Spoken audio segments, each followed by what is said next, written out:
سلام دوستان خوبم، امیدوارم که حالتون خوب باشه و لبتون خندون باشه.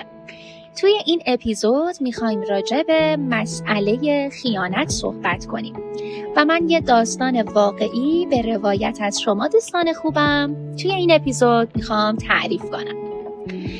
این داستان برمیگرده به چند سال پیش که یکی از دوستانم برام تعریف کرد و هنوز که هنوزه هر وقت یادش میافتم به این فکر میکنم که گاهی حقیقت کوچکترین جزئیات خودش رو به ما نشون میده. به قول گفتنی اون نشونه ها واضح به ما نشون داده میشن، فقط کافیه ما کمی دقت کنیم که بتونیم به اونها پی ببریم. زنی بود به اسم سارا، 7 سال بود که ازدواج کرده بود. زندگیشون از بیرون بسیار بسیار دیدنی بود. همون چیزی بود که همه آرزوش رو داشتن: خونه خوب، ماشین خوب، سفرهای خارجه، عکس‌های خندون توی شبکه‌های اجتماعی. بسیار بسیار همه چیز عالی بود. اما کم کم همه چیز عوض میشه. همسرش دیگه مثل قبل با اون حرف نمیزد. بیشتر وقتش رو میرفت بیرون خونه میگذروند، حالا به بهونه اضافه کاری و اینکه سر کار باید بمونم و همه اینها دیر برمیگشت.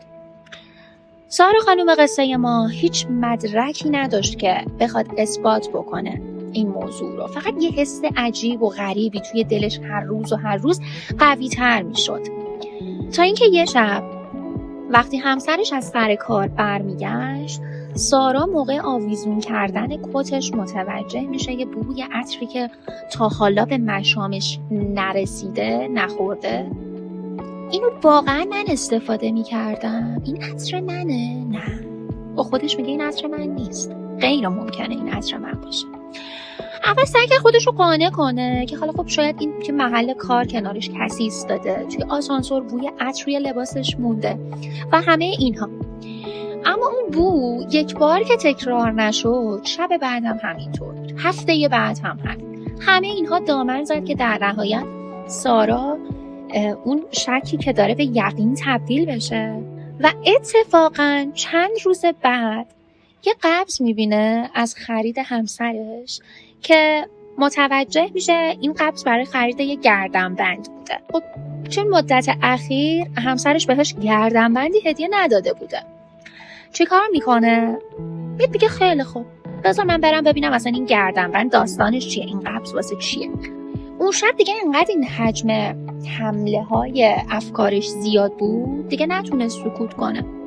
آروم از همسرش پرسید که عزیزم اون گردنبند واسه کی بوده؟ همسرش چند ثانیه سکوت میکنه و بعد میگه فکر نمی‌کردم هیچ وقت بفهمی. همون یه جمله کافی بود تا تموم سوالهایی که توی ذهن سارا به وجود اومده بود جوابش داده بشه. بعدها فهمید که رابطه‌ای که همسرش پنهان کرده بود ازش نزدیک 1 سال بود که برقرار بوده و عجیب‌تر این که همه اطرافیانش این موضوع میدونستن و به سارای قصه ما نگفته بودن، اما هیچکس جرئت نکرده بودن در واقع حالا این موضوع رو به سارا بگه. سارا بعد یه مدت کلاً تصمیم میگیره از اون زندگی بزنه بیرون. نه اینکه حالا انتقام بگیره ها، نه اینکه حالا از روی عصبانیت باشه، چون فهمیده بود که اون اعتماده دیگه شکسته. اینکه بخوام یک بار دیگه فرصت بدم واقعاً فرصتی نیست. دیگه من به اون آدم اعتمادی ندارم مثل روز اول.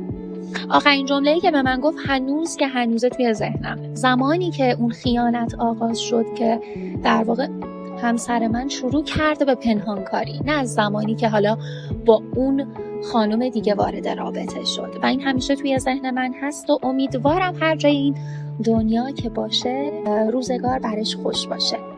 از اینکه داستان ما رو شنیدید و واقع این موضوعات اگر باب میلتونه دوست دارید لطفاً برای من کامنت بذارید، حمایت کنید و مثل همیشه دوستتون دارم. مراقب خودتون باشید.